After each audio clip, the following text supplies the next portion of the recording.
Wait here. Hurry up! Hurry up! Kill us all! Come with me if you want to live. Hey, yo, what's going on, friends? Welcome back to another spectacular episode of In Madness Pod. It's Shawn the Butcher here with Vertebrae 33. How's it going, buddy? What's up, Shawn? How are you? Man, when I'm not passing out at death metal shows and suffering from heat stroke and burning myself from not wearing suntan lotion at the beach, I'm pretty good. It's been a wild weekend. I was just telling you, it's going to be fun getting through this episode, this extensive episode of In Madness Pod. But I'm okay. How are you doing? I'm good. I don't think I had as much of an adventure as you did. Do you want to clue anyone? So I'll highlight it on it really quickly. This Okay. I've mentioned it a couple times on our point fives. This Sanguisugabog tour came through to New York this Oh, past you were pumped, weekend. and I was gonna go, but it was sold out. So. It's fine. Yeah, I'm sure you were gonna go. Yeah. And I just saw Metallica in New Jersey, 80,000 people. You want to talk about a spectacle?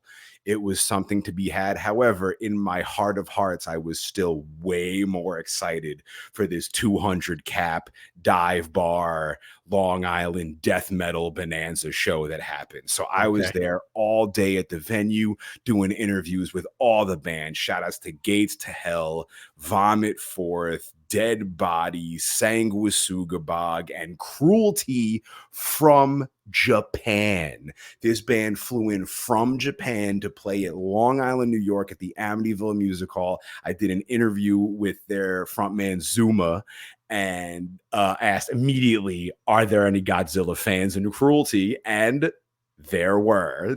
We talked about Godzilla. So shout outs to Cruelty. So I'm there all day. I'm doing interviews. I'm outside in the sun, but I'm eating. I'm having protein bars. I'm drinking Gatorade. I'm drinking water. I stay plenty hydrated. I always got my little thing here.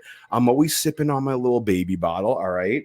And 5 minutes before Sanguisugabog takes the stage, they're all set up. Everything is on stage. They're plugged in. They're checked. They're ready to go. And I start getting foggy and I don't know, weird and strange feelings. Shout outs to my man Scott Summer. I was like, Scott, I need to walk outside.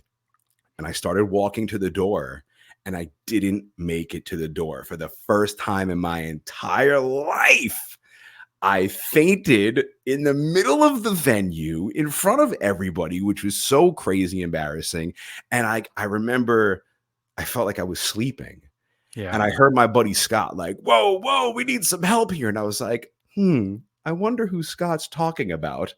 And then opened up my eyes and I was on the floor. And I'm like, whoa. I don't dehydration, low blood sugar. Who knows? I went to the doctor. I'm okay. They just called me today. They said I had like low glucose levels, but they said it was nothing to worry about. But yeah, I've never fainted in my life. And like that venue gets really hot. And I was drinking a couple beers and I was smoking a couple things. But, no different than normal. However, I'm turning 40 any second now. And problems I never used to have before are, becoming problems that I need to recognize and be more aware of. So yeah, another reason you won't come out, because if I pass the fuck out, you're then going to be responsible for me. The thing is I would totally help you out, but like you're bigger than me, dude, and like that's the thing. Like if I go to grab you, I'm going down with you, and then we just got both of us on the floor. Just protect my dome. Just don't. And my buddy's, I'm like, did I hit my head? And he's like, no, I caught you. You fell in a sitting position. And I'm like, thank God, I'm always naturally in a sitting position. Well, immediately, and I'm glad you're okay. Thank you. Crazy. I'm freaked out, and I'm glad you're okay, and everybody listening is glad you're okay. But after you told me, I immediately rang Cyberdyne Systems, and I was like, can we get a Shawn 2 to replace? And they said irreplaceable. That's very nice of you. You know what wouldn't ever pass out? is a Terminator. I mean, I don't know. They get gray beards. We established that at some point. I mean, that was a weird thing. Yeah, I mean, yeah. maybe they have to add in that kind of stuff to them.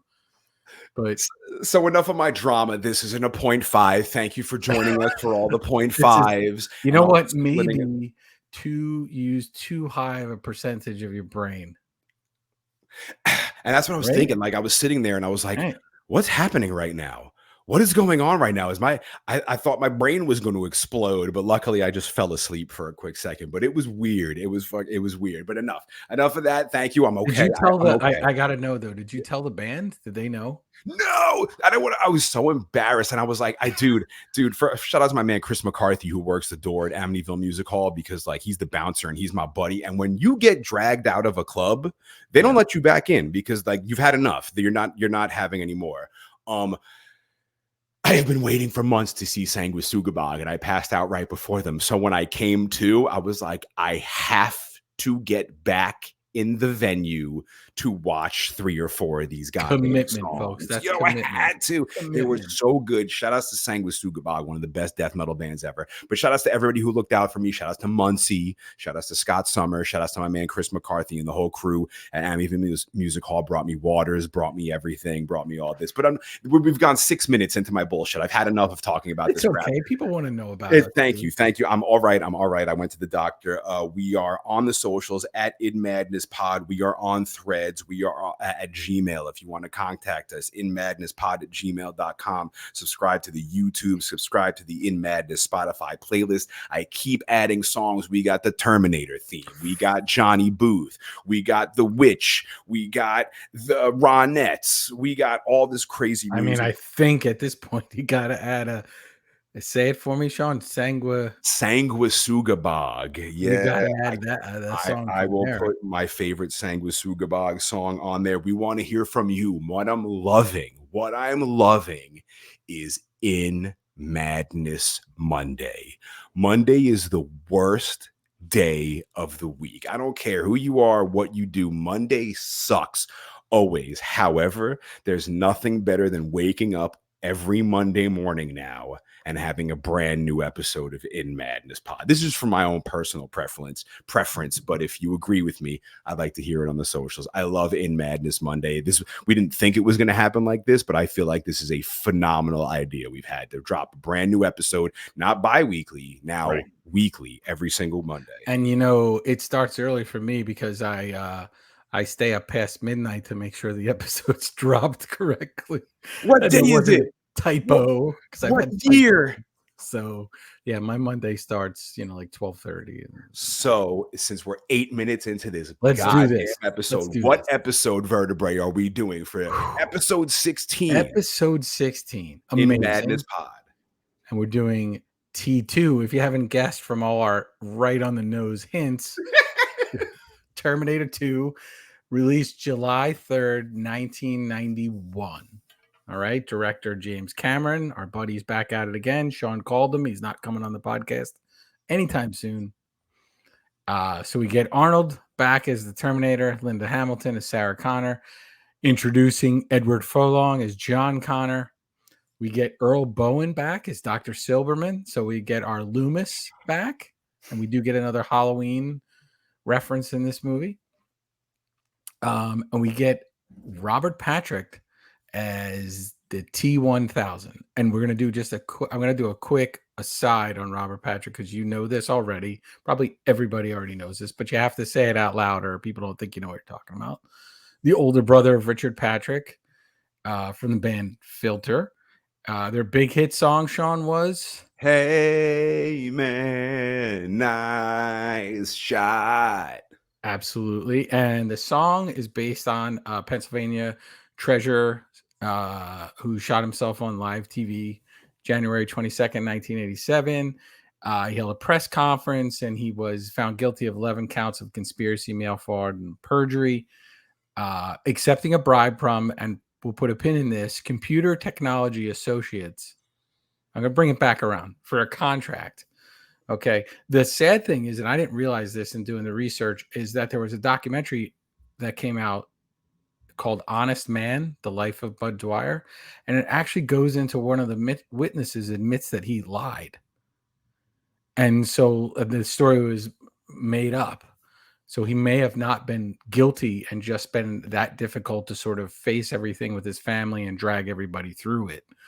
But bring us back around instead of bringing us down. Computer Technology Associates, when you go to their website, it says for more than 30 years, CTA has been a pioneer and leader in mission critical systems, engineering, architecture, data science, and artificial intelligence enterprise application.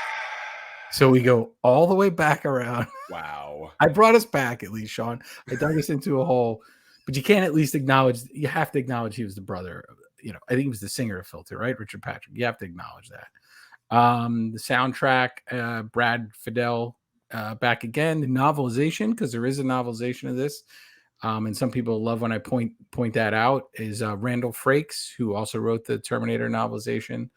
And then the special effects, the groundbreaking special effects. So we get Stan Winston back again. And everything in this movie as we go through it, right, is like a plussed up version of Terminator in a lot of ways. We get the legendary Dennis Muren heading up ILM, Industrial Light and Magic's effects on this. And he worked on Star Wars and Indiana Jones, Jurassic Park, Abyss, Willow, recent Star Wars movies, and T2 won an Oscar for visual effects. We said it before in the episode before, this is the movie that most people went to and then went back to see Terminator. Is that was your recollection before? That's and did you see this in the theater? No, I definitely saw it on like HBO or something. Right. Yeah. This was a huge HBO movie. I remember that being a really big deal. So that's it for kind of our groundwork. Whew. This is a lot. This movie's a lot. I'm telling you right now, we're breaking it up into two because it is so long. I forgot that it is a 2-hour plus movie. Yes. But it doesn't feel, it never feels like it is because it is so much fun from beginning to end. Do you have all your gnarly bits ready? Are we ready to begin? I'm ready. I will say that I watched the theatrical version as well as the special extended version.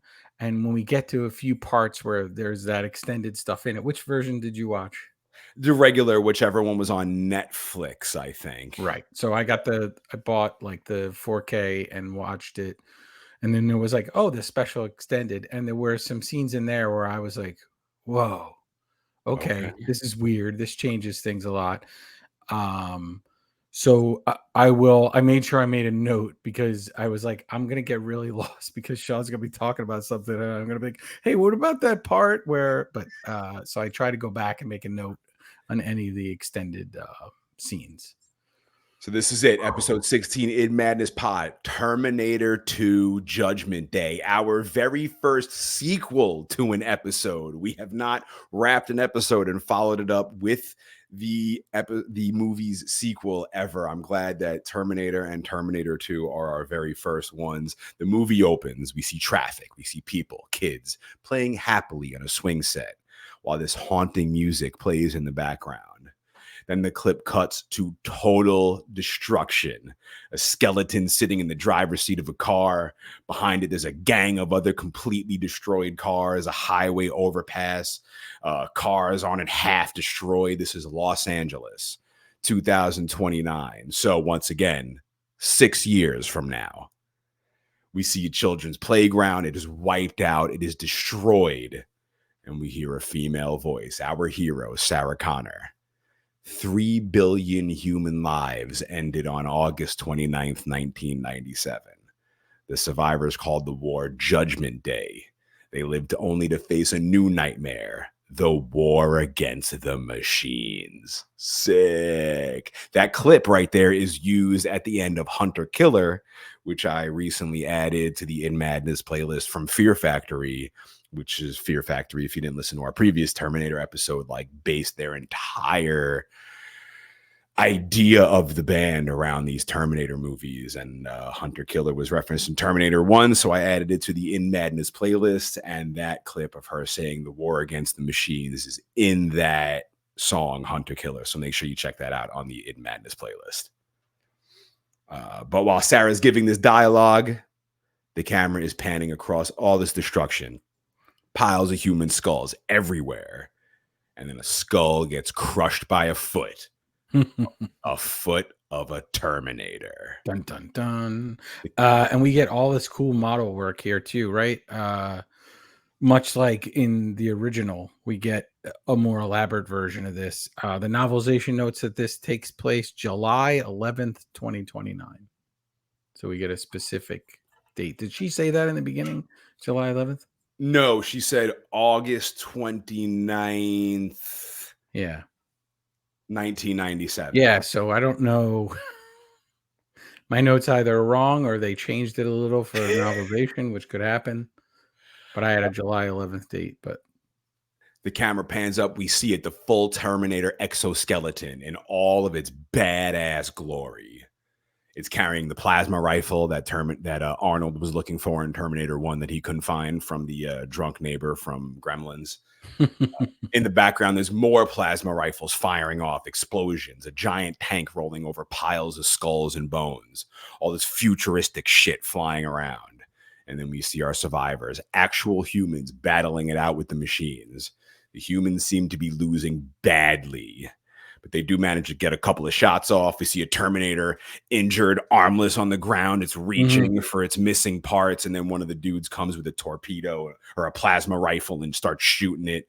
They take out one of the flying crafts with a torpedo. We see a man walking down a long corridor. He's being saluted as he's walking. Clearly, he is a big deal, the head honcho.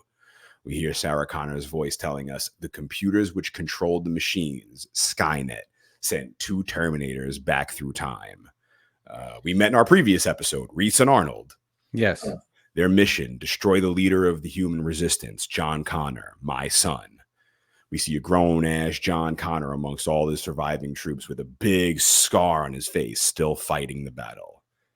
Sarah says the first Terminator was programmed to strike me in 1994 before John was born, but it failed. Do we know if the scars from that or did he crash his dirt bike? I mean, while listening to Yeah. Guns N' Roses with Spudnik. Yeah. The second was sent to strike at John himself when he was still a child. Like before, the resistance was able to send a warrior, a protector for John.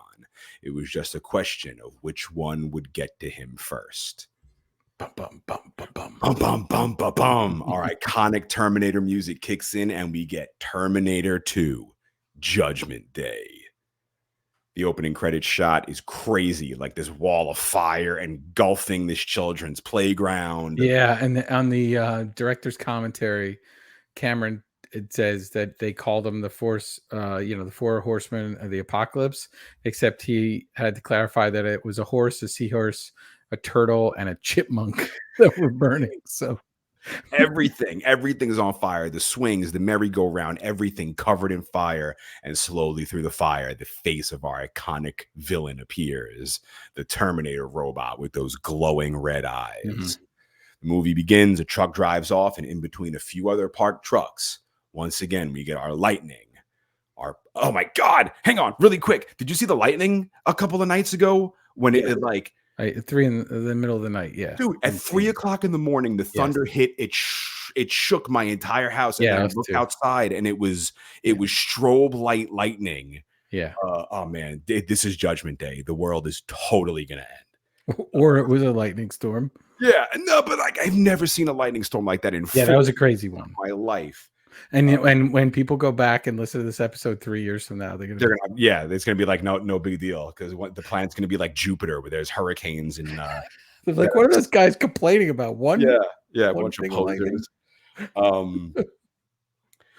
In between, we get our lightning again. A portal opens and then the portal closes, and once again, we got naked Arnold sent from the future. Because nothing, what is it that doesn't come through? Nothing dead can make it through the portal. Okay. What I dig about this portal that is different than Terminator 1 is that when the portal appears, any part of the other trucks that are near the portal are now just disintegrated. Yeah, so it's the end of the truck, right? It's got a curve on it. It's a glowing, burning, they put like some paint on it or whatever to have it be glowing, and then the ground has a little bit. So yes, this second time in this movie already, we're seeing a more elaborate version when they got more money to make this film or what they're able to do. So there's a lot of very similar beats in this movie to the original, but with a much larger budget. Yes, Arnold is standing in a glowing red hole in the ground. It's searing hot. He's back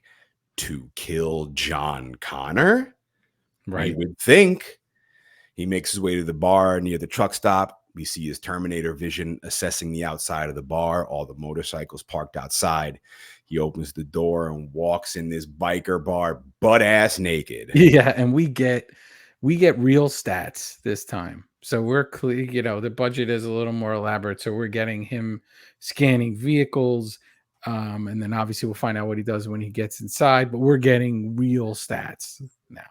These bikers don't take too kindly to Arnold's naked ass being in their bar, but he's scanning all the patrons looking for the perfect match, and he finds one. He walks up to a biker and says, "I need your clothes, your boots, and your motorcycle." The biker does just that, laughs his ass off, and says, "You forgot to say please." And he blows smoke in his face. And if you pause it, it was scanned as said carbon monoxide 93, nicotine levels 67, and contaminant O2. So there's like a scan of the smoke. Stop smoking cigarettes, kids. Shit's gonna kill you. Yeah. And then he puts his cigar out on Arnold's chest. Bad move. But Arnold does not flinch, which confuses the biker. Arnold grabs his hand to break it. Another biker hits Arnold over the head with his pool stick. Arnold grabs him and throws him through the bar front window, and then takes the biker with his clothes he wants and throws his ass into the kitchen on top of the grill. And the dude is freaking out because the grill is on. Now all hell's breaking loose. Bikers want to fight. Arnold is kicking pretty much all of their asses, so the other bikers back off. He goes up to the biker on the grill, and he's all burnt up on the floor. The dude pulls out a gun. Arnold snatches it out of his hand. The biker throws him his keys. Cut to Bad to the Bone playing, which immediately I feel sets the tone for this whole movie. There he goes. Vertebrae's got the sunglasses on. And so I got a question and a statement. Yeah. My statement is that Cameron says he had a huge argument with the editors of the film. There were a couple editors on it. They didn't want to use Bad to the Bone because they felt it had been used too much. And Cameron's reply to them was, "Yeah, but it's cool." So they just, everybody ended that argument. I will say I'm confused after multiple viewings of this. Why doesn't Arnold just kill everybody in the bar, especially the guy outside? Why does he? Later on, we get it. He's changing. So at a point in the movie, he goes, "You reprogrammed me to come back." So maybe when he was reprogrammed to be a little less of a Terminator. Maybe, but it doesn't. Yeah, but that doesn't prove when we first meet him with John, because the first thing he tries to do is kill the guy. So right, and there is a cut scene in this movie that we'll get to that was added in a special edition that speaks to that a little bit. But I was just.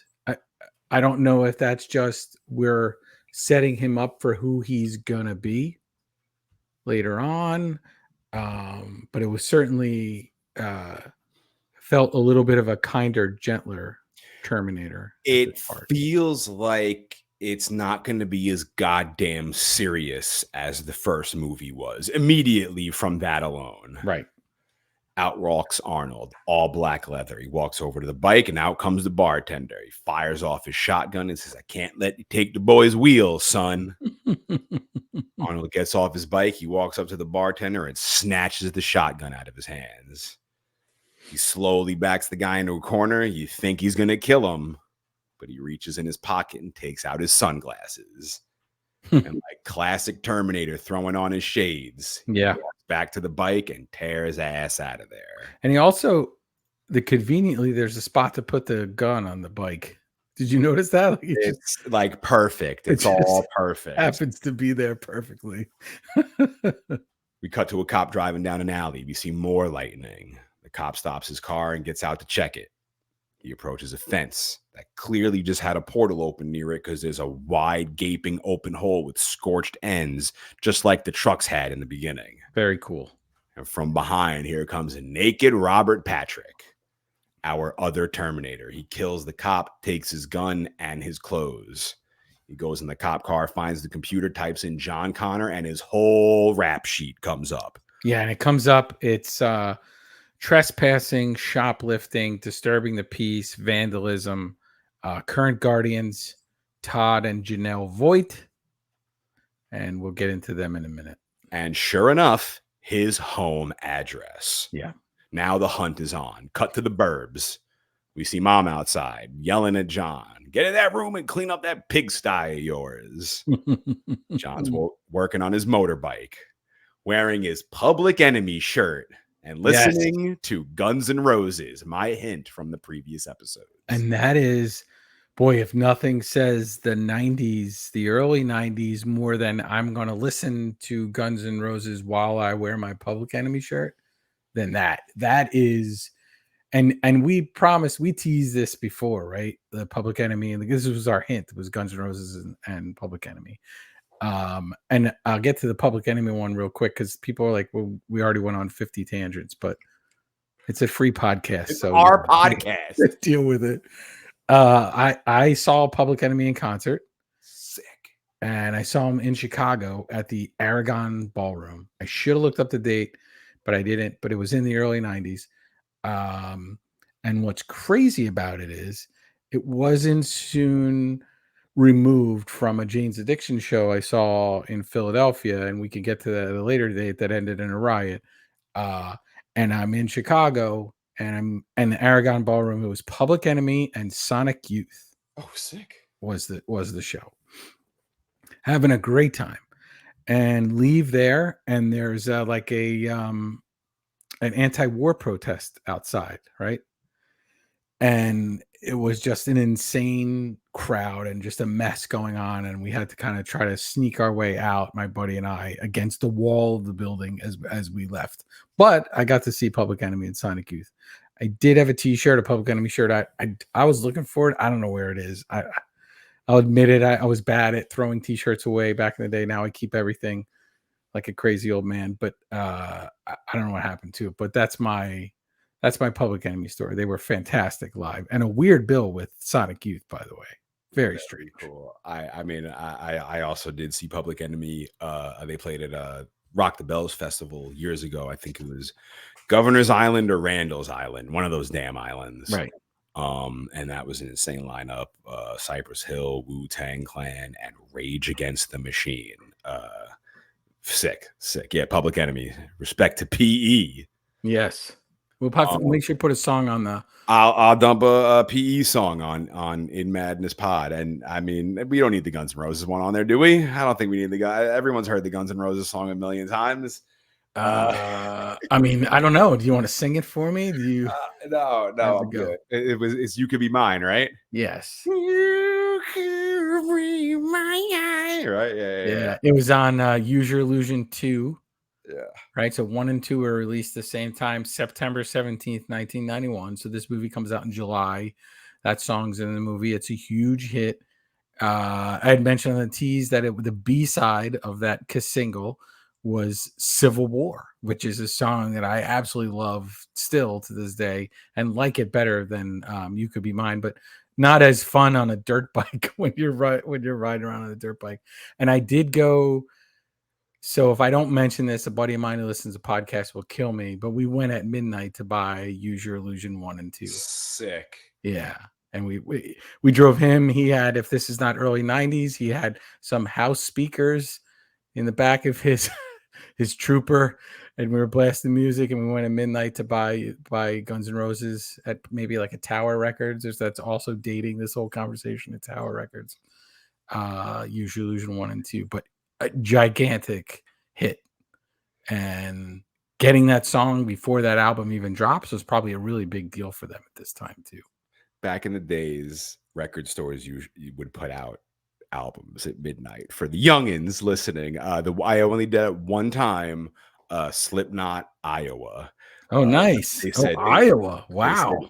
it'll be available at Tower Records at midnight. So me and my buddy, 11:45, go smoke a blunt, drive to Tower Records, and we're banging on their door at midnight, and they're closed, and they're like, "What the hell are you doing here? And what do you want?" And I'm like, the website said, and they had no idea what we're talking about. They still let us in, and they let us buy the Iowa albums. It was mad funny.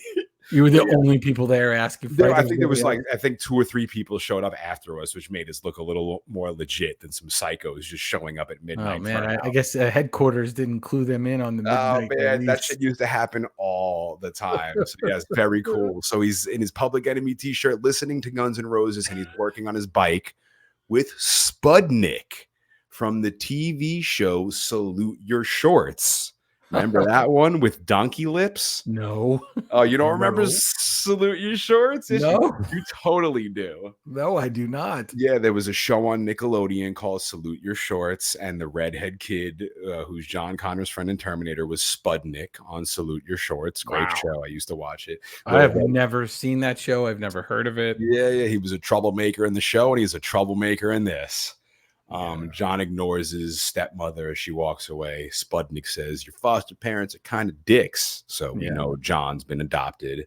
If we didn't get it from the screen when our cop Terminator was looking it up. Our foster mom, Janelle, is played by Jeanette Goldstein, who famously played Private Vasquez in Aliens. Yo. It never hit me ever until you just started saying it, and I saw her face, and I was like, he's going to tell me she's someone. I was like, it's Vasquez from Aliens, isn't it? Hey, Vasquez, anyone ever mistake you for a man? No. How about you? Foster mom goes to complain to foster dad about John not cleaning his room. Dad goes outside to yell at John, but off goes John on his motorbike with Spudnik. We cut to the state hospital, and there she is, Sarah Connor, in the nut house, doing pull-ups on her bed, and she is jacked. Yeah, completely ripped. This is so.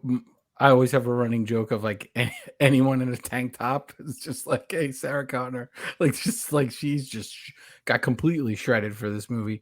And I will say, Cameron mentions this on the commentary, and I agree. Her acting in this movie is absolutely amazing, and she does. And I know I say amazing a lot, so I'm going to say it less, but she does such a great job.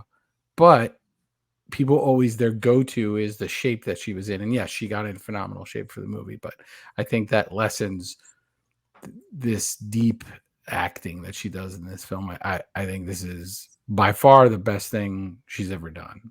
Right. However, yes, with this character, yes. However, there's 2 lines in this movie that bother me deeply because I don't like the way they were written, and I don't like the way they were delivered. Oh no! And are we going to get our first negative episode of? No. It's just a line. Like, I love this movie, but there's just a line that comes out, and I'm like, what? What line? Whatever. We'll get to it later. Oh, I can't. Now I'm on the edge. Now that's the point. That's the point. So here comes shitbag Dr. Silberman, our Dr. Loomis character from Terminator 1. He's walking through the corridor telling other doctors, this next patient I've been following for years, 29-year-old female diagnosed with acute schizoaffective disorder, depression, anxiety, violent acting out, delusions of persecution, believes a machine called a Terminator, which looks human, of course, was sent back through time to kill her.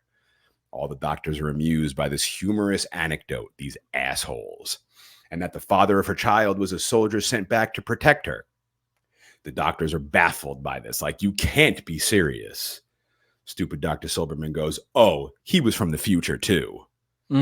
Could you imagine all this shit is actually happening? You're in a mental institution locked up, and the doctors are making fun of you when you know exactly what's going on. And you know full well that he built his entire career. I feel like he built his entire career around her. Right? He's Loomis, and this is his Michael Myers, for sure. They arrive at her door. Good morning, Sarah. Good morning, Dr. Silberman. She stares at him in complete disgust. She asks him how his knee is. He says it's fine. He tells the other doctors Sarah stabbed him in the kneecap with his pen a few weeks ago. Clearly, they don't have a good relationship. Dr. Silberman says she's had repeated escape attempts. Duh. And the other doctors look in her viewing window like she's a goddamn zoo animal. Doctor then tells nurses he wants Sarah shot up with Thorazine, which is the exact same drug Loomis wanted Michael Myers injected with in Halloween. And there it is. Look at you. Boom. So now are the roles changing? Is Sarah Connor now our Michael Myers? Mm-hmm. We cut to the burbs. Our cop Terminator pulls up to John Connor's house. He questions the foster parents about John's whereabouts. He asks for a photo. The foster parents say another man was here earlier asking about John too, a big guy on a bike. Slowly, the cop Terminator looks up and he says, now he knows he's got competition looking for John Connor. Yes. But nonchalantly plays it off and says, nah, I wouldn't worry about him. And he does a great job. Robert Patrick does a great job through this entire film. He takes off with the picture of John. We cut to an ATM machine, and there's John Connor with Spudnik from Salute Your Shorts with a stolen ATM card, putting it in the machine, and John has his little computer dingly thing attached to the card that shows him the PIN number, punches in the code, and voila, easy money. He says he learned how to do this from his mom, his real mom. The boys run back to John's motorbike to go have some fun, but Spudnik from Salute Your Shorts pulls out a picture of John's mother, Sarah Connor.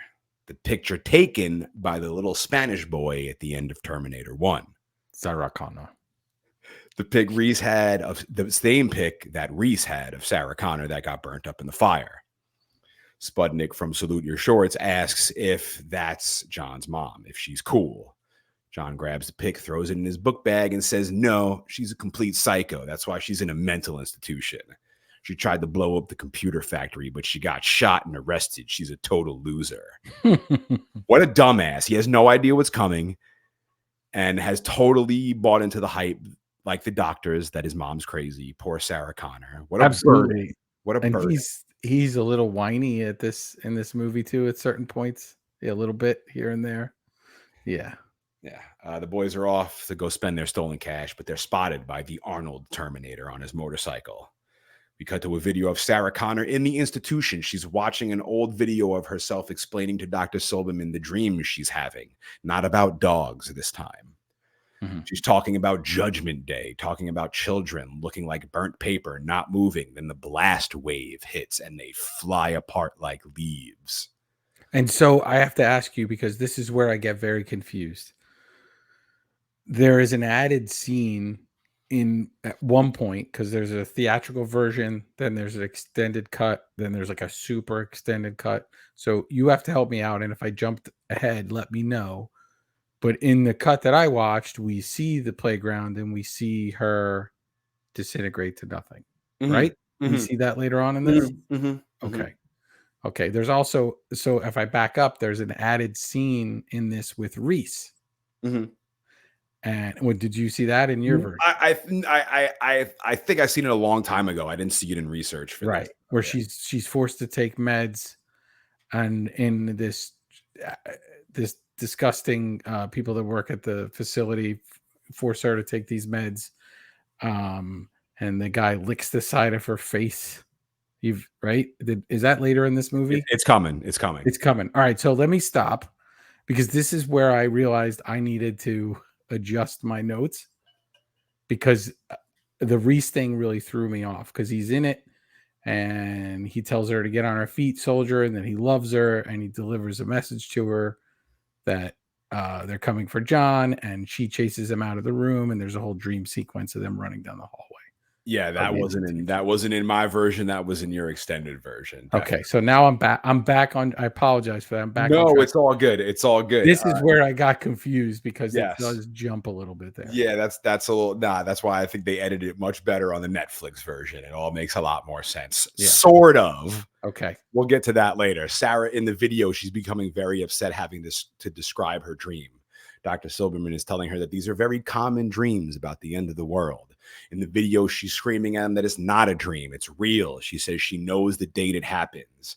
The doctor still doesn't believe her. Yeah, I'm sure it feels very real to you. Imagine knowing this, and the doctor's like, yeah, sure, whatever. Mm-hmm. Ugh. Sarah says August 29th, 1997, it's going to feel fucking real to you too. Then she throws in this line that I really don't like. I feel it could have been written better. She goes, anyone not wearing 2 million sunblock is going to have a real bad day, which is just a stupid line, I think. Maybe she was just, listen, she's on meds. She's in an institution. We've all made bad jokes. I do not like it. I do not. I think Well, that you know line what, could have been Shawn? written. Anytime we hang out together now, I'm going to say it. Yo, That's and gonna I be should have the- wear 2 million sunblock because I am burnt. I know to a you got goddamn burned. You crisp could right. use 2 million sunblock. Sarah Connor was speaking to you.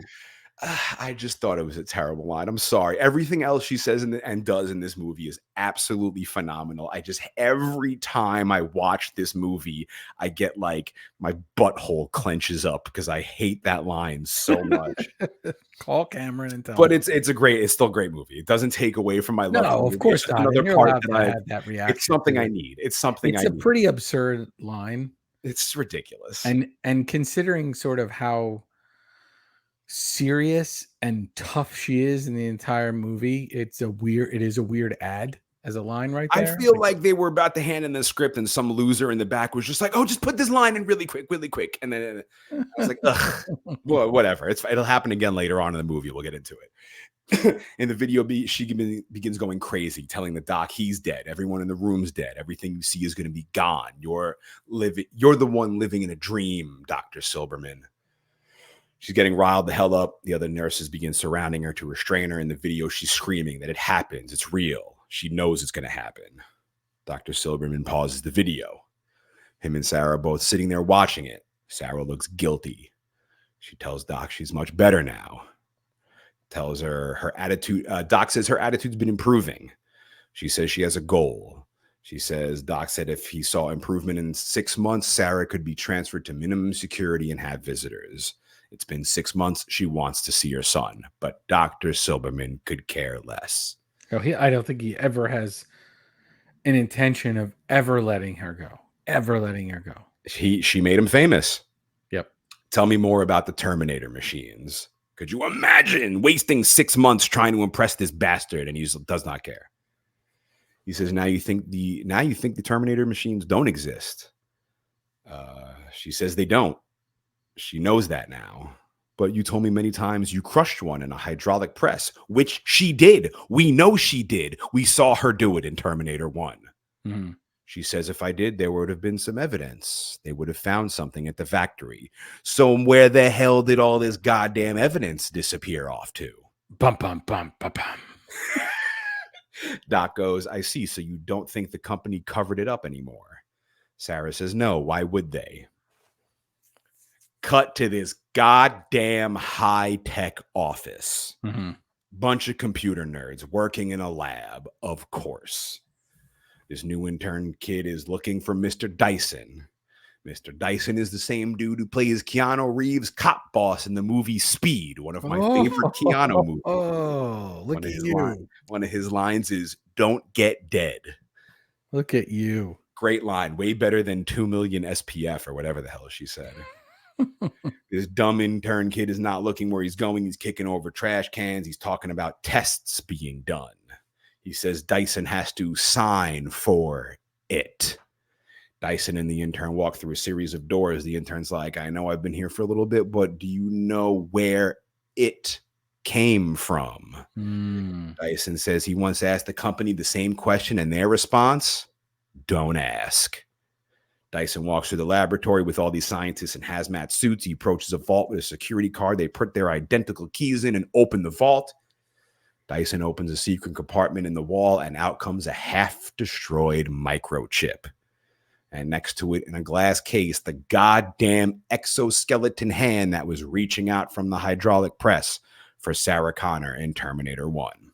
Here it is. And here come my questions. Mm-hmm. So if they didn't have the arm, would they have advanced AI? I guess not. Okay. So does any of this happen? Does this timeline make sense? If they don't have the arm, which advances everything to get us there quicker, Do they get there eventually? Is the date pushed back? Probably. Like, didn't them coming back in time cause, like, here we are again, and here I am confused once again. That's a good point. Right? The arm is what, and the chip is what helps them advance the technology. Yeah.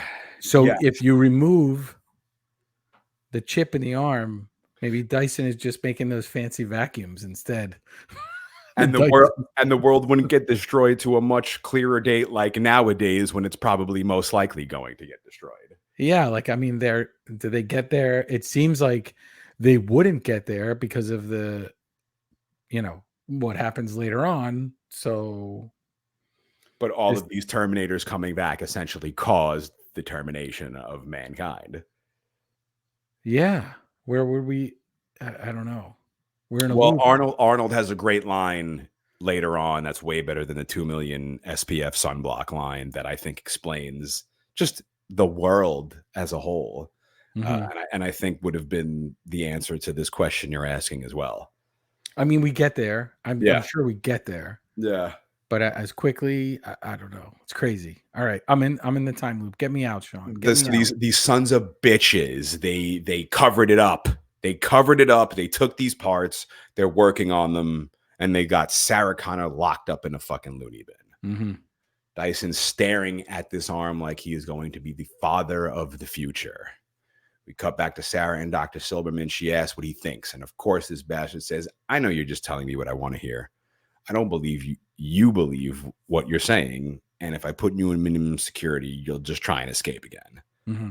She begs to see her son. He's in great danger, but Doc does not care. He wants her there for another 6 months. Ugh, what a prick.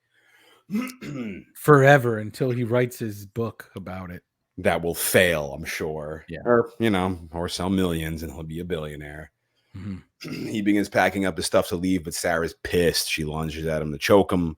But of course, all the other nurses jump on her, restrain her, shoot her with meds. And this asshole, Dr. Silberman, looks at the camera and goes, "Model citizen." Yes. Oh, you know the truth. You know the future. You know everything that's going to happen. And they lock you up in a loony bin, and everyone there is calling you a psychopath. And what an awesome cut. So we get model citizen, and then it cuts right to John on the dirt bike.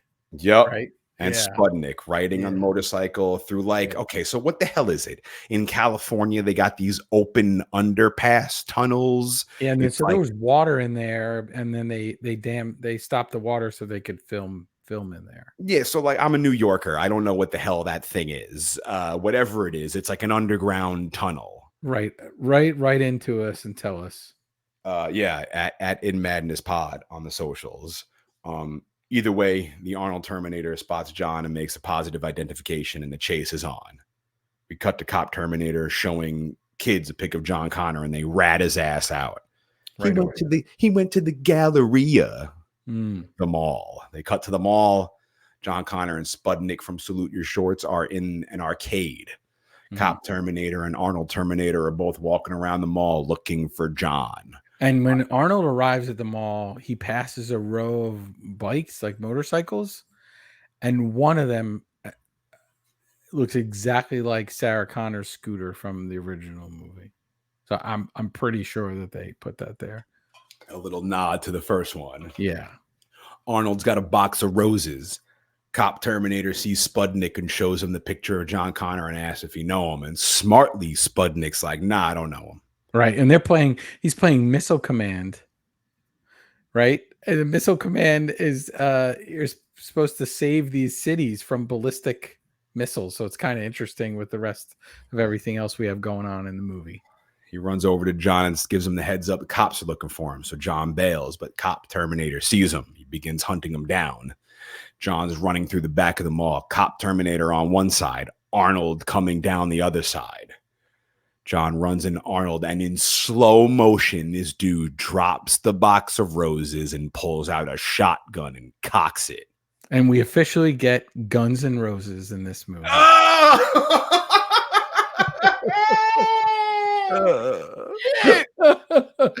Oh man! Whoa! So we had the song, and now we have this. That I never put two and two together. Son of a bitch. Harley Bits. Is Arnold the bad guy like the first one? Is he the good guy? Is the cop Terminator the good guy or the bad guy? What the hell is going on? And the trailer, the original trailer, by the way, I watched it because I didn't remember it. They don't give that away. And they do a good job of showing both of them. They show Arnold with the gun and all this other stuff, but they never give away. That's kind of the thing of the trailer, to not give that piece away. So I imagine right after it came out, everybody knew because everyone told everybody. But I'm about to give it away in 30 seconds. So if you have not seen the movie yet, please review it and return back to In Madness Pod. Spoiler alert from a movie that came out in July of 1991.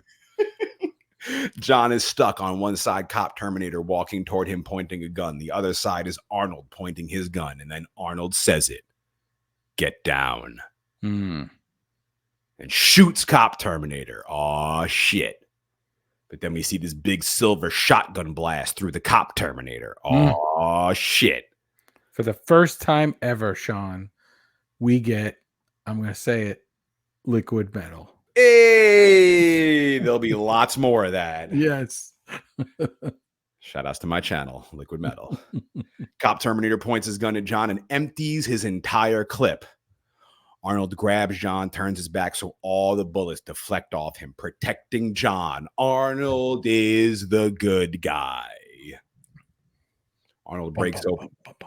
Oh, no. Arnold breaks open a door and shoves John through it. Then turns around and both our Terminators, fully armed, begin firing at each other. Each round, Arnold pumps off into the cop, gets absorbed. We see these big silver shotgun blasts protruding out of him. Arnold blasts him 6 times, and finally the cop falls. Arnold stands over him, and the bullet holes fade away like water, and the cop molds back together and jumps up and grabs Arnold's gun. They're both holding the gun, having this epic face-off, looking right into each other's eyes, trying to grab the guns out of each other's hands, and now they start really fighting, breaking bricks, throwing each other through walls, fighting in the middle of a mall, throwing each other through glass windows. And we get this great shot of the Terminator cop looking at this silver-coated metal mannequin. He gives it a strange look and walks off to find John, who has made his escape. I was wondering maybe he thought the mannequin was attractive or something, since that's their like natural form. Or another one of him. Yeah, or another one. Arnold slowly gets up, begins at the chase once again. John gets to his bike, tries to kick it on, but of course, it won't start. The cop finds him and begins approaching, and the bike starts, and away goes John. But the cop is chasing after him on foot and keeping up with him. That's why I want to know, how fast does it run? Yeah, and it makes for one of my favorite parts in the movie later on. Right, like how fast does the T? Yeah, I would imagine they probably would make it run faster than it does. They should make it like, the cartoon feet when they spin in a circle and they go like that's how they should be, especially in the future, I would imagine. What is it? What does that sound again? What do they make? Yeah, I don't know. Yeah, you know what I'm talking about, when the legs spin in a circle and then they like Speedy Gonzalez. And so Arnold is a T800, right? I think, yeah. Okay, and he's a T1000. Uh-huh. Does anyone talk about the T900? 900, maybe it's Bishop from Aliens. We're going to tie all that in together? Oh, no. Don't do that to me. Don't do that to Maybe he's Brad Pitt in 7. John almost gets hit by an 18-wheeler, but then the door of the guy's truck opens, and it's the cop who throws him out of the truck, and the cop begins chasing John with the truck. He's barreling through cars, causing mass destruction. John makes his way back to the Cali underground tunnel thing that I don't know what it's called.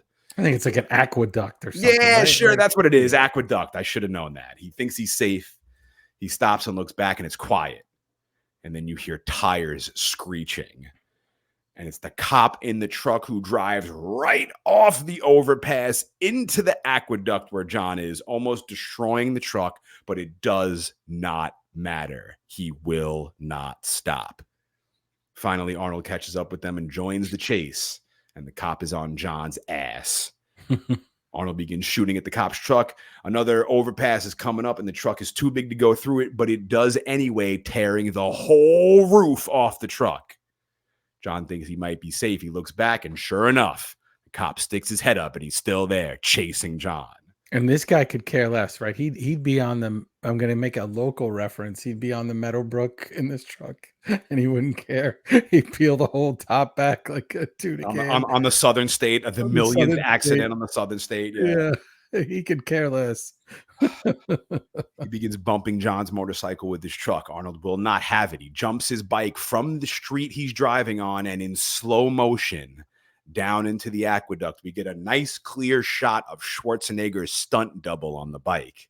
Yes. It's very funny. He's almost got like a fake clay molded chin on to almost. We get a clear one of John Connor on his bike too when he turns the corner when the truck's chasing him. All of a sudden, it's just this grown man on the bike.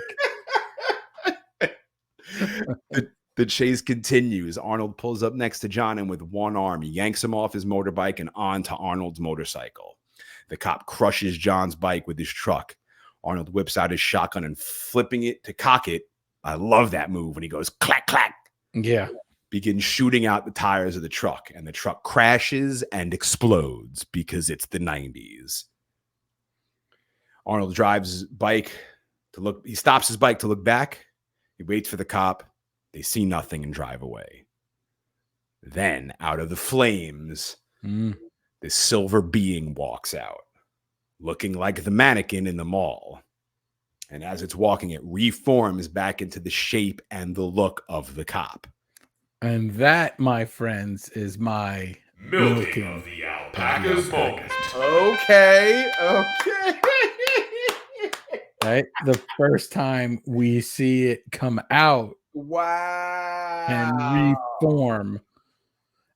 Wow. Amazing to me. I don't know what you had, but this was my moment.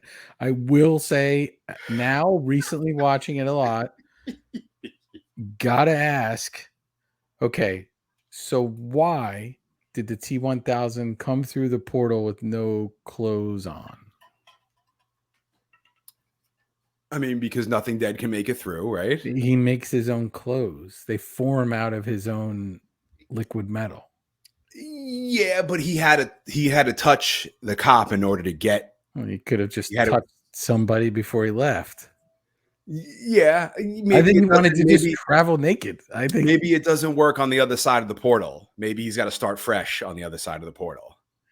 So he had to touch them to form the clothes. He couldn't just form a pair of like overalls or something. No, they say it's mimetic. He says it soon. A mimetic polyalloy. It needs to contact the thing. It's like an octopus. You ever seen those videos of the octopus, the camouflage? I mean, I get it, but why do you have to reset before you go? Maybe it's just maybe it's a different thing each time. Maybe it's different each time. So I would say he's already reset because his natural form is that silver look, right? Yeah. So he formed fake skin to go through the portal. He couldn't just form a pair of briefs.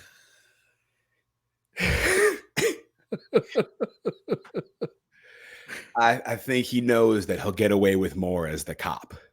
No, he could have been the cop, but like the travel wise, like he made himself human.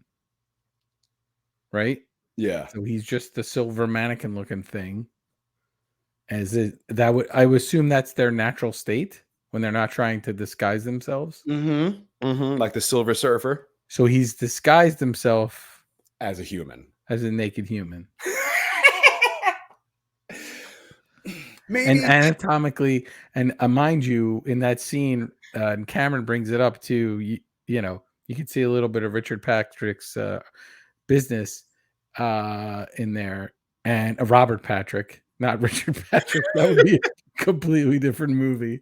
Robert Patrick's, and so he formed himself as a human, completely anatomically correct as well. Maybe they showed him like a thing before you left. They're like, "This is what you need to look like when you arrive there." There's like a briefing before they. Yeah, they're fucking robots. I'm sure they have robot briefings. The only photo they had was a naked person. It was a naked person. Yeah, They didn't have any. Ones with clothes on. It's still about the anatomy. They wanted to make sure he was in current style. Although he's just in a cop uniform, but They learn as they go, as we see in this movie. They learn as they go along. So maybe he just thought he had to be naked the whole time, and then maybe he was like, maybe I should get some clothes, and then maybe like just kept upgrading after that. yeah. I don't know. He should have made his dick like 45 inches long and just swinging across the ground. And just gigantic balls or ladies' breasts for some reason on his back, like little Nicky. Yeah, or he just comes through and there's a fly in there, and because he's got a big snout like Squidward from SpongeBob.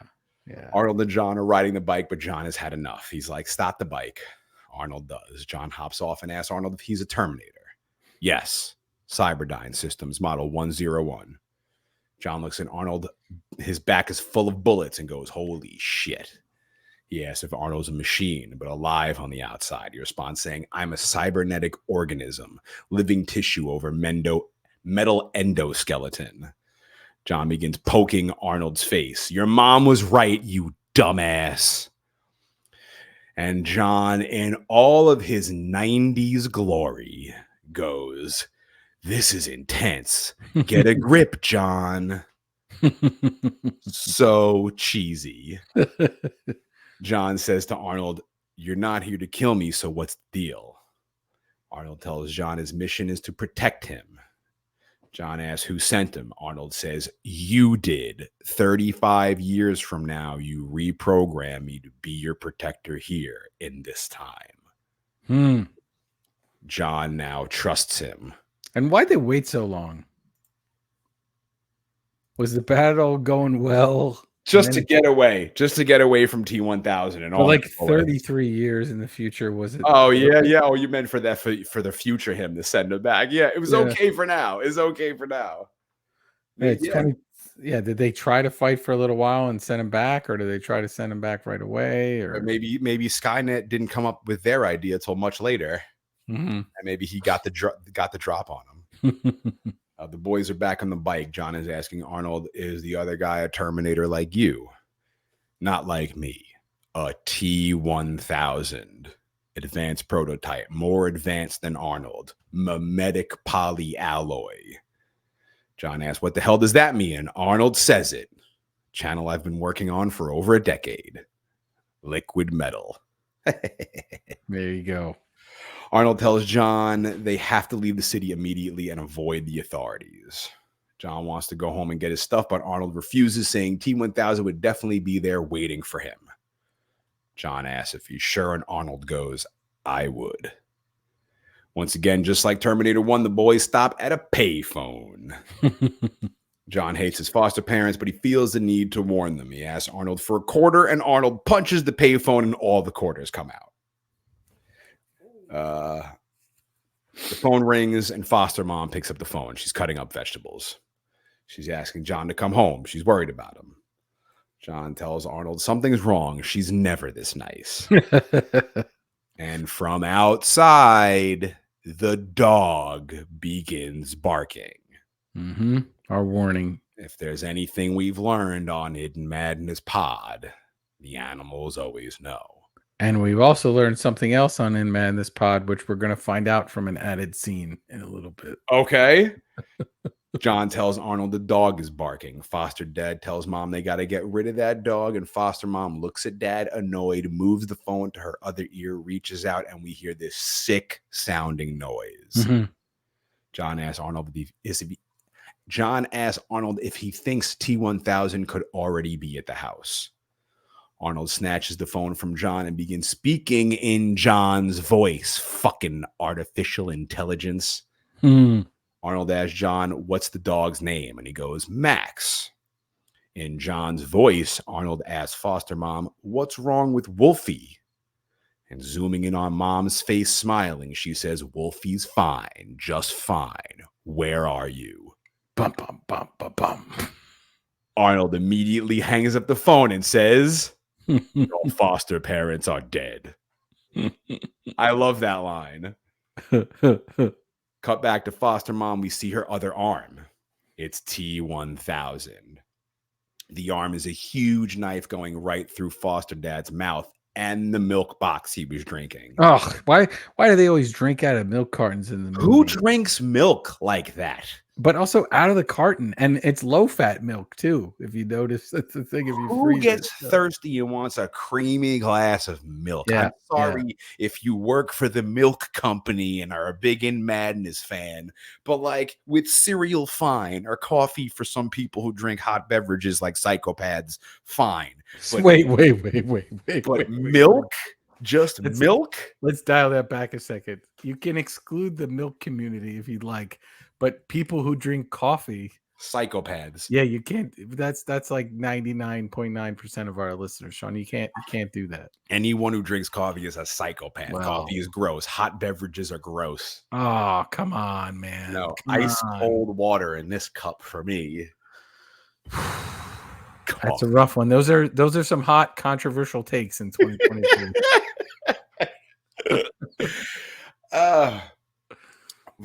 So foster mom morphs back into the cop into T-1000 and walks out the door. John is freaking out that T-1000 can morph into anything it touches.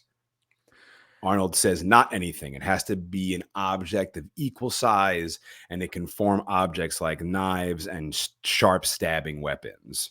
And there's an added scene, yes, where the T-1000 goes in the back, kills the dog. Yep. So we get an animal dying in this movie, always, and tears off the collar and sees that the name Max is on the collar. So now he's clued everything in. He also goes in a weird part of that scene. He goes into his room, and John has a Public Enemy poster and a Prong poster hanging up. And he finds a box of letters from John's mom in like behind a poster in the wall. So John's been keeping these letters from his mom. Ultimately, those letters probably contain all the information that he needs, to tell him about everything that's coming up. Because if you think about it, that actually closes a loop of John knowing sort of so much. By the way, John is supposed to be 10 years old in this movie. That's the timeline. And he's like a 15 or 16-year-old kid, I think. Definitely. But he's supposed to be 10 years old. No way. So I don't know when he was taken away from his mom. Presumably he's taken away and doesn't see her for a while, but maybe she's able to send him letters. And that's how this is one of the scenes where maybe you can't kind of keep it in, because maybe that explains how she was able to communicate a lot of that stuff to him, right? Because she hasn't seen him. But yet he sort of has very up-to-date information about everything, unless she was always ranting about it. But I would have to say, if he's 10, even if she was ranting about it for the first 5 years of his life, he's not going to remember that. No way. Right? So you figure if he's 5 or 6 and they put him in a foster home, even if he's 8 or something, it's only a couple years of where he's really even going to remember what she tells him. So I think these letters close that loop a little bit. She's probably been writing him and ranting and raving about what's about to come. Judgment. Yeah. Moment of silence for Max. Oof. Well, thank God they didn't put that in the movie.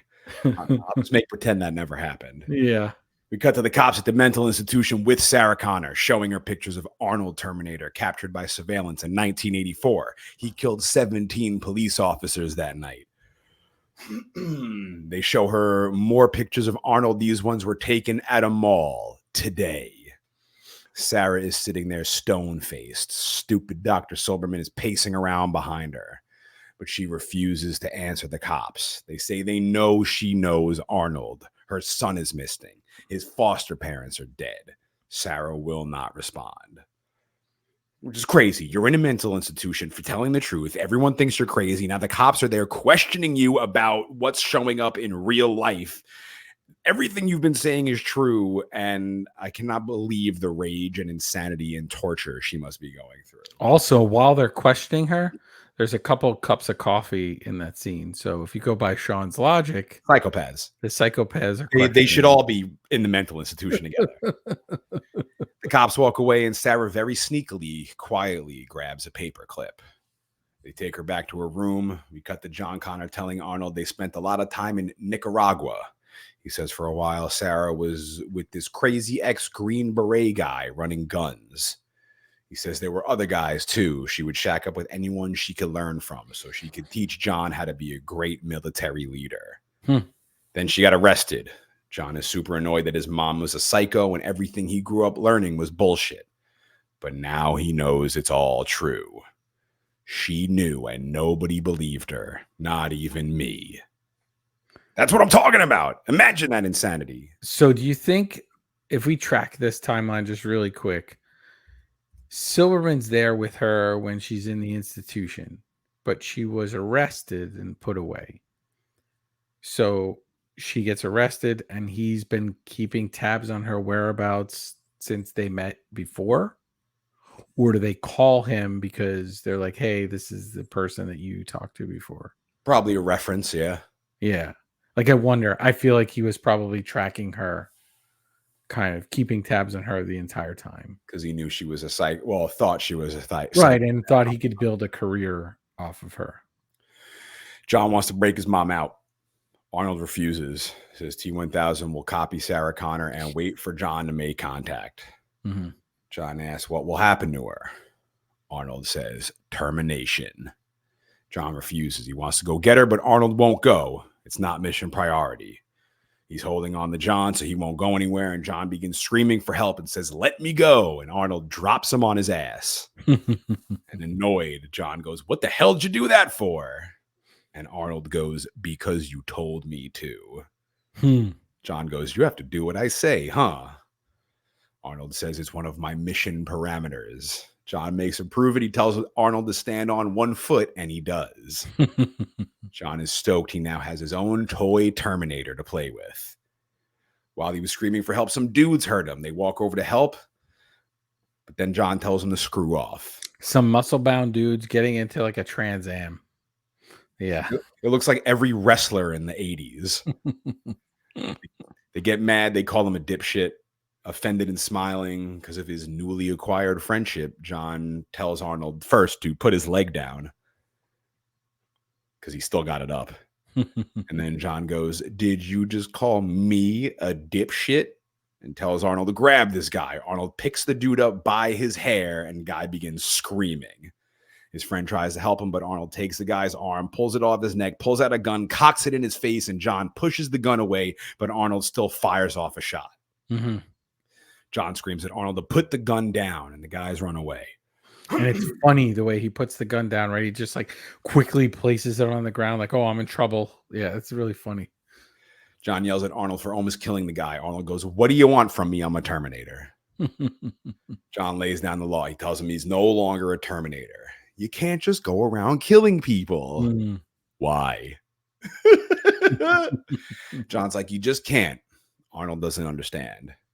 John tells him they're going to go get his mom, and he orders Arnold to help him. He gives him back his gun, and we cut to T-1000 pulling up to the mental institution.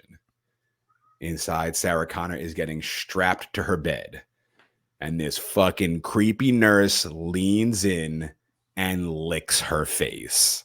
Yeah, so that stayed in. Before that, they're forcing meds on her.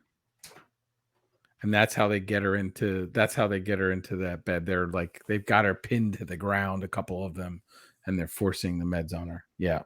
You know, this shit probably happens 90% of the time in these places with these absolutely awful licking the patient's faces. Sarah's playing it off well. She lets this dirtbag lick her face, and the dude laughs and walks off.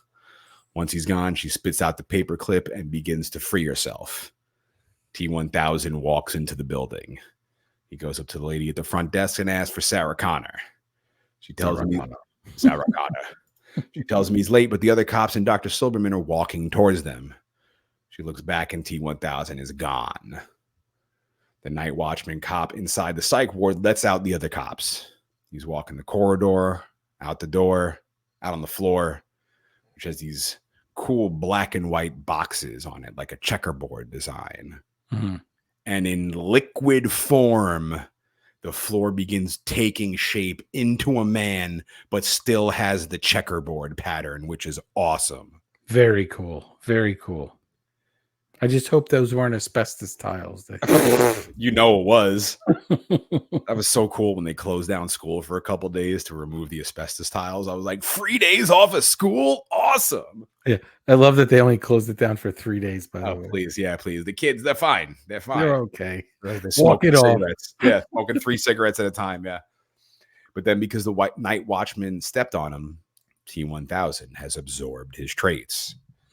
He morphs into the night watchman. He takes shape right behind the guy as he's getting coffee from the machine. He turns around and he is face to face with himself in complete disbelief. T-1000 raises his hand, pointing at the night watchman, and boom, turns his finger into a long, sharp object and sticks it right into the guy's face, and it comes out the other side of his head. And then he tilts his head to the side like Michael Myers.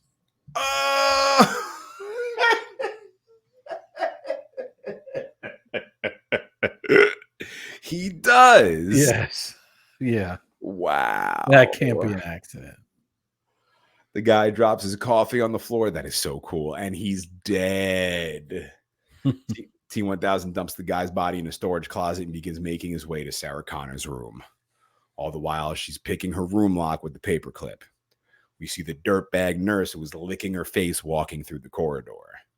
In the janitor's closet, he notices a mop with the handle broken off. He goes to shut the door, and behind his back comes Sarah Connor with the broken part of the mop handle and whacks this asshole across the face with it. She starts beating the shit out of him and drags his body into her room.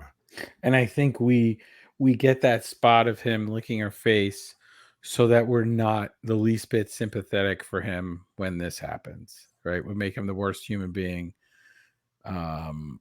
Yeah. She takes his keys and his nightstick and begins running through the hallway on the other side of the building. We see T-1000 stalking, looking for Sarah. She has a really animated run too, right? She's hops. Bouncing. She hops before she runs. She's ready. She's ready for this. She's been waiting for this moment. He's looking for Sarah, getting closer to where she's at. We see Dr. Silberman in a caged-off area of the psych ward talking to another nurse, and in walks Sarah Connor. She throws the nurse the keys. He reaches up to catch him. She slams him in the gut with a nightstick and whoops his ass. Dr. Silberman goes to hit the alarm, and she breaks his arm with the nightstick and clubs him in the back of the knee, which drops him to the floor. She takes one of the nurse's needles and stabs the nurse on the floor in the ass with it to keep him asleep. Angrily, Dr. Silberman says, "You broke my arm." And she goes, "There's 215 bones in the human body, and that's just one. Don't move." Except when I looked it up, it said there were 206. So I was waiting for you to Lucy this, and when she says 3 million years, and you're like, it's actually like 100 million years. I was like, some of these numbers got to be wrong, and Vertebrae is going to have the right. It's like, is it 215? It's got to be right. So I just happened to look it up, and it said, and what I found on a couple of sites was 206. Well, this was 1991. Maybe in 2023, we've grown. We've maybe decreased some bones in our body. Perhaps Maybe we're withering away. We're slowly evolving. Yeah, or withering away. She grabs a bottle of liquid Rooter out of the cleaning supply cart in the room and slams it down in front of him. She sticks the needle in the bottle and fills up the tube all the way. And now Dr. Silberman is scared shitless. By the way, Shawn, new homeowner you are, don't ever put anything like that down your pipes. Oh no, you got to do not that. Not liquid Rooter, but I heard liquid plumber is better. No for good pipes. No oh yeah, good. Corrosive agent. Okay. Here's your trick. Here's your side note for everyone listening. Like, I want to hear more T2, but periodically put bleach down your drains. Okay. Or bleach, let it sit a little, run some hot water after it, and your drains will stay spotless. Look at you. There you go. In madness. Home advice as well. We're helping you with the future, the past, liquid metal robots, and now plumbing. And food. What can we do? Yeah. Dr. Silverman scared shitless. Arnold and John pull up to the mental hospital. John makes Arnold swear he's not going to kill anybody, but he's a machine. He doesn't know what it's like to swear. John makes him put up his hand and say, I swear I won't kill anyone. And he says, I swear I won't kill anyone. They pull up to the front gate. A cop comes out to tell him it's not visiting hours. Arnold pulls out his gun and pops the cap in each one of the guy's legs. John starts freaking out. Arnold opens up the gate, grabs the cop's bullet while he's on the floor screaming in agony. Arnold throws the bullets to John and says, he'll live. Yeah.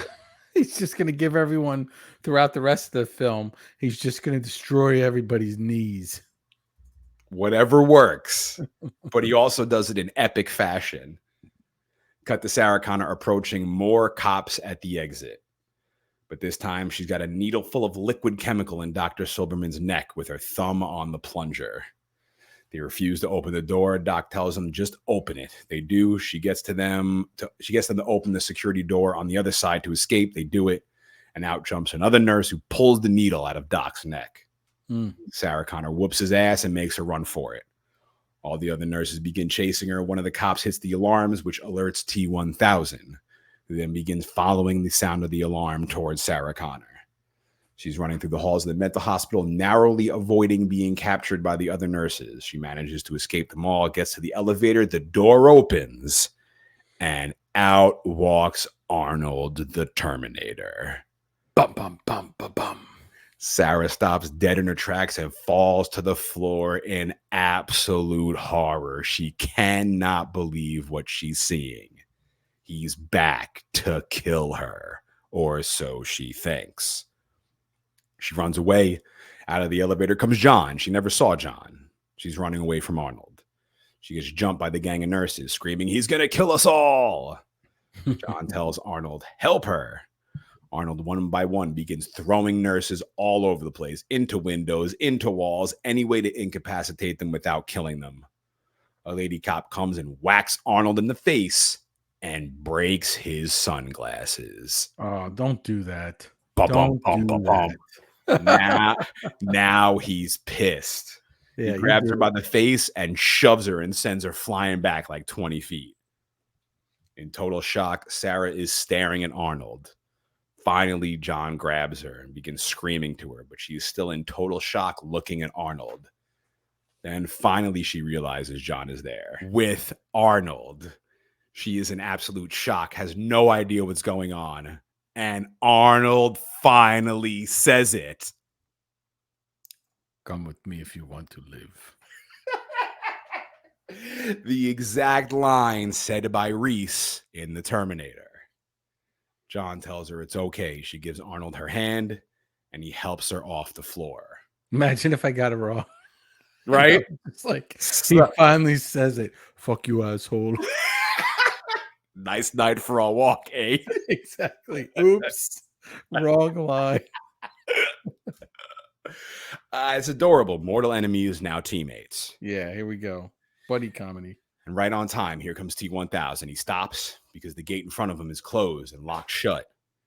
And T-1000 walks through the locked gate. And since he's made of liquid metal. However, his gun is solid and it gets stuck. So he has to turn around and move his hand and let the gun through the gate with him. Mm-hmm. And stupid, pompous son of a bitch ass Dr. Silberman is right there watching it all happen. And he survives.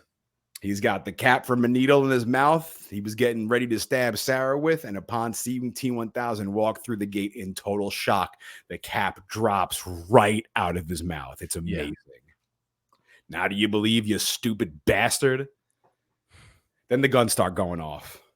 Arnold's blasting T-1000 with the shotgun. T is absorbing all the shots. He keeps running at Arnold, firing his handgun. Arnold is running to Sarah and John in the elevator. The bullets are ricocheting off his back. He gets in the elevator. The doors close, but that's not stopping T-1000. Gigantic sharp knife goes in the small slit in the middle of the closed elevator doors, and then the knife, like liquid, molds into two pry bars, and T pries open the elevator doors. Arnold sticks his shotgun right in T's face and blasts his head open. We get this phenomenal shot of T-1000 head split in two with his pry bar metal hands, and he's all moving around all creepily and crap. It's very Thing. It looks like the Thing a little bit. And in production, they called this Saucehead. That was the code name for it. I love it. This creepy looking creature thing. But then the head molds back together like liquid, and he pries the doors back open and jumps on top of the elevator. He forms his arms into sharp knives and begins stabbing in the top of the elevator to try and kill them. And I would say just make those knives longer. Yeah. Right? Yeah. Can he just make them longer? And yeah, instead of having to stab. No, just make them, as he's stabbing in there, just make them like much longer. They'd get all the way to the bottom. That's true. Yeah. But I think you need some force each time to like hopefully get them solidly. Because then if they're just all the way to the floor, they're just going to get like, I don't know, cut or something. He needs to fail. But he makes other shapes with it. Yeah, he should have just made more knives out of the one knife and just been like 10 knives, maybe like knife fingers. Yeah, I mean, I guess the movie ends then, but yeah. Arnold begins pumping off shotgun rounds. Sarah grabs Terminator's handgun and starts firing off shots into the top of the elevator.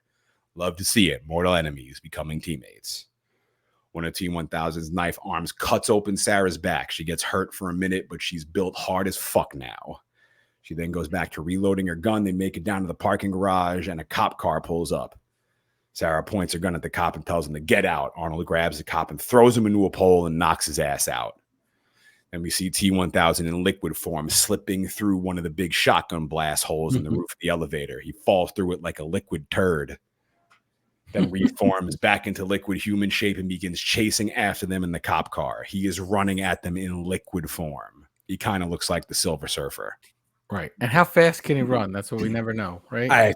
I love the way he runs at them no matter what. While he's running, he morphs back into cop form. Mm-hmm. One by one, Sarah and Arnold are shooting at him while Arnold is driving the cop car backwards. They run out of ammo. They hand their weapons to John to refill since he's got all the ammo Terminator's been collecting in his book bag. Mm-hmm. But T-1000 is absorbing every bullet. You see the cool liquid bullet holes protruding from his body, but if there's anything we've learned about Terminator on In Madness Pod, they will not stop. T-1000 keeps getting shot, but he keeps absorbing bullets and seems to run at them even faster. Arnold whips the car around, and before he can get away, T-1000 uses his pry bar hands and slams it into the trunk of the car. And we get this great shot of Arnold driving off, and attached to the trunk of the car is T-1000's body just dragging along the floor. He begins crawling up the trunk of the car and slams his liquid metal arm through the back window, almost killing John. Arnold tells Sarah to drive. She grabs the wheel. Arnold leans out the driver window and shoots T-1000's arm, disconnecting it from the trunk. Then blasts T one more time, which gets him off the trunk completely. And I love this shot because he gets blasted off the trunk. So he's on the street rolling and rolling and rolling and rolling and rolling. And in the same motion where he stops rolling, he gets right back up on his feet and starts running right back at them. It is sick. Very cool. He's making a clanging sound as he's rolling, right? You hear the metal clang, clang, clang on the ground. The only thing I wonder is why he doesn't always make a clanging sound. When he walks? Yeah. When he runs, when he walks, all his stuff is made out of that same metal, right? The shoes, his whole outfit is fake. Maybe it's not. Maybe he can mimic a shoe, and maybe he can mimic like a hard thing. So you're saying he's mimicking the consistency of the sole of a sneaker or shoe in this case? I think so. I think if you touch those, he's mimicking the consistency of metal for the metal blade. I think so. I think if you touch T-1000 shoe, it would feel like a shoe and not. But isn't it all just liquid metal? Yeah, but it's mimetic polyalloy, and I don't know what the hell that means, but I do like to think that if it's like mimetic, that it's like mimicking something, if that's what that even means, and that it's like mimicking a shoe, and like it, like the Thing, it's copying the things that it absorbs. Okay. Perhaps. I don't know. Okay. I'll buy it. You got me. I love how he rolls and gets up and just keeps chasing after them. These Terminators will not stop until it's physically impossible for them to keep going. John sees a piece of T-1000's pry bar embedded in the trunk. He grabs it and throws it off, and the piece lands on the street, melts into liquid. T-1000 walks up to it, and the liquid crawls to his foot, and now he is whole again. Yeah, very cool. That's very cool. He looks at the car driving away and walks away to form another plan of action. Arnold, Sarah, and John are making their escape. Sarah seems like she wants to give John a hug, which he seems more than happy to return, but she's just checking him for bullet wounds. Sarah gets pissed at John for trying to break her out of the mental institution. She says, "You could have gotten yourself killed. You can't risk your life to protect me. You're too important." He says he had to get her out of there. She snaps at him and tells him she can take care of herself. And John, heartbroken, begins crying. Arnold sees this in the rearview mirror, and he turns and asks John what's wrong with his eyes. And he says, "Nothing." Sarah asks Arnold what his deal is.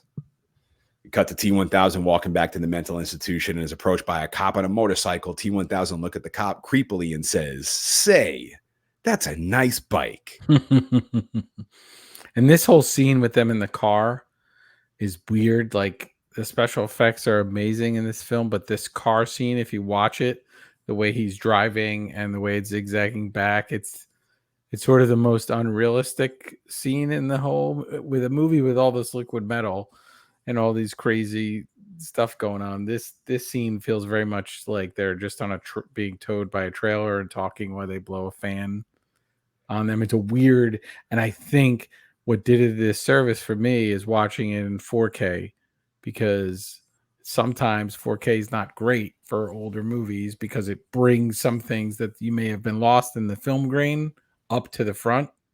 In some cases, all the scenes with the T-1000 look so incredible, but in other cases like this, you kind of falls flat a little bit, I think. We cut to Arnold pulling into a gas station. They pull the cop car into the garage and reevaluate their plan. Terminator showing up Sarah Connor's bruised back. Crazy thinking how they were in Terminator 1 and how they are now in Terminator 2. Bonding and taking care of each other. John asks Arnold if he knows what he's doing. He says he has very detailed data on human anatomy. And Sarah says, "I bet makes you a more efficient killer." And Arnold says, "Correct." Yes. Cut to Sarah now pulling all the bullets out of Arnold's back. Again, crazy to see them helping each other. John holds up Arnold's jacket to a faint light, and we see a dozen holes in the back of Arnold's jacket. John asks if it hurts when he gets shot, and Arnold says the data could be called pain. He can sense injuries. John asks how long Arnold can live, and he says his power cell lasts for 120 years. John asks if Arnold can learn new things he hasn't been programmed with to appear more human and not to be so much of a dork all the time. Arnold says his CPU is a neural net processor, a learning computer. The more contact he has with humans, the more he learns. Cut to John falling asleep in the car, in the cop car. Sarah's chilling, smoking a stove, watching Arnold, who we see standing guard with his shotgun in the exact same spot, in the exact same position from night till morning. And right here is an added scene, and this is a big one. So they discuss him changing so he's not such a dork all the time, and they decide to reset his switch in his brain with the chip. So they cut his head open and they take the chip out. They cut the side of his head open and they remove this chip, and then Sarah wants to smash it with a hammer or a mallet or something and kind of end it all right there. John stops her, and then they put it back in and resets it. What's interesting about this is, yes, you could explain that he's changing as he goes along because he's learning, but this adds a big piece of like, yes, he may have been learning as he was with humans, but he really, from this point forward, really starts to change who he is with John. And this scene makes it a bit more about like the computer part and the mechanical part, whereas the rest of it without this scene make it more just this natural evolution in their relationship. So interesting scene. I would say everyone should check it out, but yeah, I don't know that it needs it. And then it cuts right to sleeping in the car and Arnold standing there. Then we cut to Arnold smashing his fist through a random car window. He lets John in the car. Arnold rips the housing off the steering wheel, just like he did in Terminator 1. But John pulls the sun visor down and the keys fall out. He shakes the keys in Arnold's face and says, "Are we learning yet?" Yeah, and once again, they're in a station wagon. We then see that once again, Sorry. Arnold has stolen a station wagon. Yeah, you love station wagons. I took your line. Very similar to the one in Terminator 1 and Halloween. If we ever get in Madness Mobile, if we ever take this show on the road, Station wagon. it's got to be a station wagon. Absolutely. Vertebrae will not be there. I won't be there, but I will make sure the car is gassed up and ready to go. Yeah. You just Venmo me some gas money and I'll take my easy pass. Yeah. Arnold tells Sarah they have to get far from the city. She tells him head south. Arnold says affirmative. But cool kid 90s John Connor isn't having this. No. You got to listen to the way people talk. You can't say affirmative. You say no problemo. And if someone approaches you with an attitude, you say, eat me. All right, Bart Simpson. And if you really want to piss them off, say hasta la vista, baby. So 90s. And then Arnold says, hasta la vista, baby. John says, yeah, or later, dickwad. Or if someone gets upset, you say, chill out. Or you can do combinations. And Arnold goes, what is it? You do it. Chill out, dickwad. There it is. And now John is stoked because Arnold is learning. And Arnold says, no problemo. But I feel the first Terminator had some of these responses as well, like, fuck you, asshole. Yes. So he was already learning from back then. Yeah, I think this is just to show them bonding a little bit. Connecting. Eventually, the car craps out, overheating. Arnold pulls into another gas station. He's filling up with antifreeze or whatever, and there's children playing around him with guns, with real guns, pointing them in each other's face.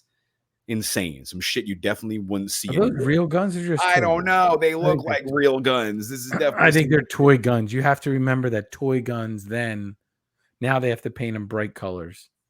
But back then they could look very realistic. I think these are just toy guns that look some shit you would never see in a movie today due to the world becoming absolutely batshit crazy. John says, we're not going to make it, are we? People, I mean. And then Arnold spits the most knowledge I've heard spoken in any movie or real life situation ever. He says, it's in your nature to destroy yourselves. John goes, major drag, huh? Sarah approaches Arnold and asks how Skynet gets built. Who's responsible? Miles Bennett Dyson. He's the director of special projects at Cyberdyne Systems Corporation. She asks, why him? Arnold says, in a few months, he creates a revolutionary type of microprocessor. In 3 years, Cyberdyne will become the largest supplier of military computer systems.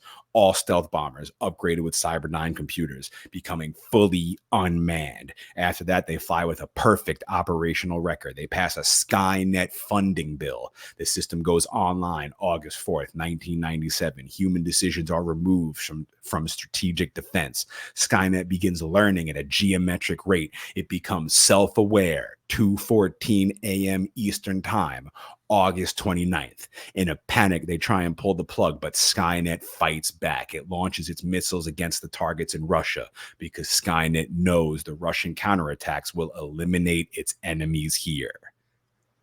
Sarah asks Arnold how much he knows about Dyson. He has detailed files. Wow. And this is so heavy. So we get Arnold's line about humanity, and then we get this piece, which is super heavy. And there was originally a little scene in between there, which really would have taken away from the heaviness. But it's an added scene where he's trying to teach Arnold how to smile. And Arnold's like scanning somebody's face at the gas station when they get food, and he does smile, and we'll have to post a picture of him smiling, this very awkward smile in the scene. But with that scene in there, it loses this weight. It's super heavy right now. And he does smile. He does smile later. He does smile later, which if that scene's in, you know that he sort of learned to smile from him. But I don't think that scene being out takes away from that moment. Didn't need it. Didn't need it. Sarah asks how much he knows about Dyson. Arnold has detailed files. Sarah wants to know everything. What he looks like. Where he lives. Everything. And my friend, you'll find out everything about Miles Bennett Dyson next week on a brand new episode, part 2 of Terminator 2 Judgment Day of In Madness Pod with myself, Shawn the Butcher, and my buddy Vertebrae 33. Oh my God. We have gone like so long already in this, and now we still have a lot of movie to go, but we warned you this was going to be a long one. We're hard pressed to find scenes in this movie that aren't iconic. Almost all of these scenes are iconic. So have you got all your naughty bits for part 1 of Terminator 2 Judgment Day in Madness Pod episode 16? I think so. We discussed your recent situation, how to clear your drains. Yeah, we got all our gnarly bits in. T-1000 tilts his head like Michael Myers. Yeah, Guns N' Roses multiple times. Guns N' Roses. Yo, what a thrilling episode. Thank you for listening. Participate on the socials at In Madness Pod, inmadnesspod@gmail.com. We're on YouTube. We got the In Madness playlist. We want to hear from you. In Madness Monday. It's the best day of the week if you're listening to this. Are we gonna sing that song? Is there a song? Like it's another In Madness Monday. Yeah, I like your version. And I liked your milking of the alpacas moment. I have not had mine yet. Oh, Real quick, do you have this on vinyl, this soundtrack? I do not. I failed you for the last time. Thank you, everybody, for listening. We appreciate it. We will see you in just 1 week, and we will help you get through that Monday. I'm not saying we'll be back again because we ended the last 4 episodes saying right. I know we're running a joke right into the ground. The way they drive trucks in this movie is the way we drive jokes right into the ground. But we will be back with part 2 of T2 in 1 week. Bum bum bum bum bum.